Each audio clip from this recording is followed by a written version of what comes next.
Chester and Gus by Cammie McGovern. How to get ready.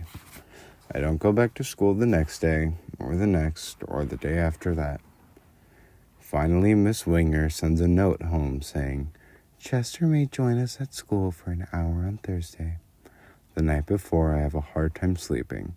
I try to imagine what this will be like. I've seen classrooms on TV, which are loud with children's voices and chairs scraping. I'm most afraid of what will happen if something goes wrong. If Gus panics, it's possible I'll panic too. I don't think Sarah and Mark know what happened in the thunderstorm at the farm. They think of me as a smart dog who almost passed the service dog test, but didn't quite. They trust me to do this job, and I want to prove I can. I think about the birds building their nests. I can do this, I think. I can. I wake up early in the morning and check the spot on the mudroom where my vest is laid out along with my leash. I wait in the kitchen for hours, it seems like, for the others to wake up. 2 garbage trucks roll by and 1 recycling truck, but I don't bark at all. I have to stay concentrated. Today is the first day of my real first job. I'm a working dog now, even if I don't have the same orange vest as my dog brothers. I will still have duties and responsibilities. I will do what I am told. I won't be too sensitive or overreact.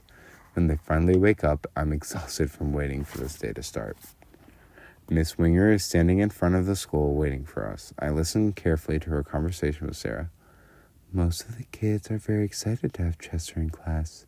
A few of them have had some bad experiences with dogs, though, and they're a little nervous. For the first day, we'd like to introduce Chester and give kids a chance to say hello. But I don't want to push it or have him stay too long. Does that sound okay? Fine, Sarah says, but I can tell she's mad. Just to remind you, though, he's meant to be here for Gus, helping Gus socialize and feel more comfortable around school. He's not here for the other kids. He's a service dog. He's a therapy dog, which is different. If the goal is helping Gus socialize with other children, that we need to make sure the other children are comfortable. Now I feel even more scared.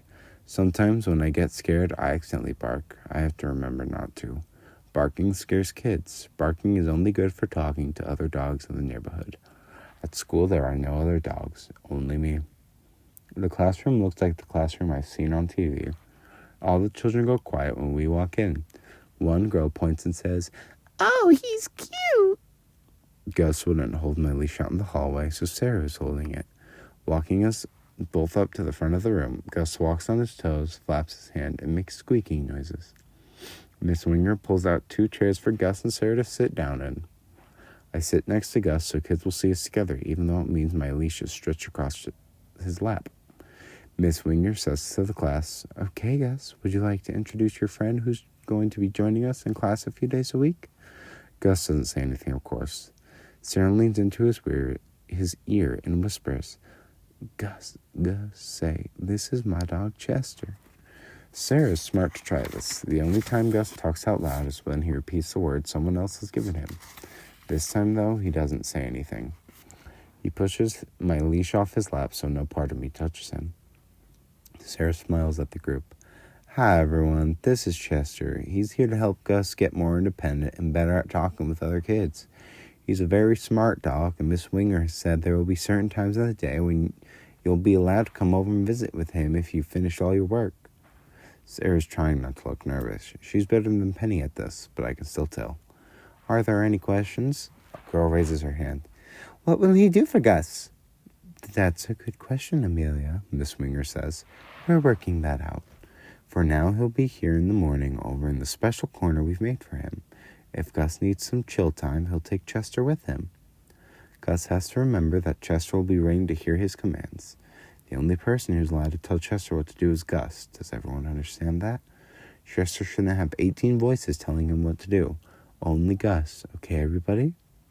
I'm surprised hearing Miss Winger say this rule. I've lived with Gus for a while now, and so far he's never given me a command. I wonder if Miss Winger knows this. Are there any more questions? One girl asks how old I am. Sarah tells her about a year. Another boy asks where I'll go to the bathroom, and someone will have to clean it up if I go number 2.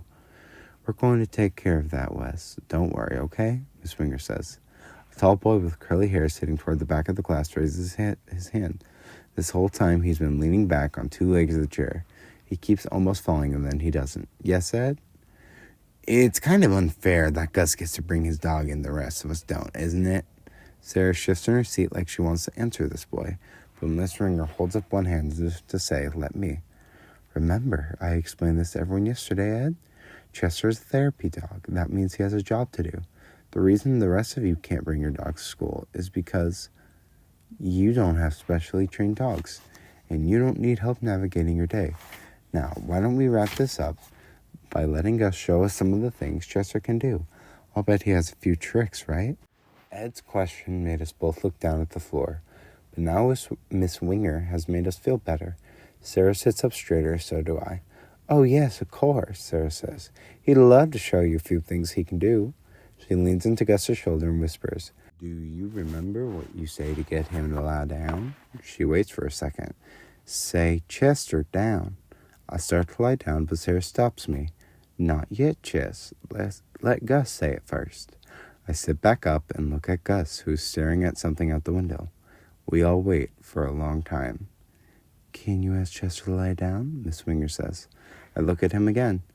Can you say it, Gus? I'll do it if you say it, or we can show them another trick.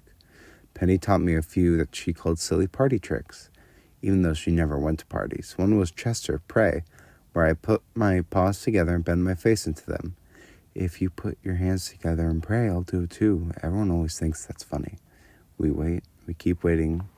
We wait for so long, I wonder if Miss Winger is doing this on purpose to show Sarah that Gus doesn't really want me here. I want to say, but look at how much Sarah wants me here. Gus smiles at something out the window. I lick his hand so he remembers I'm here and everyone is watching.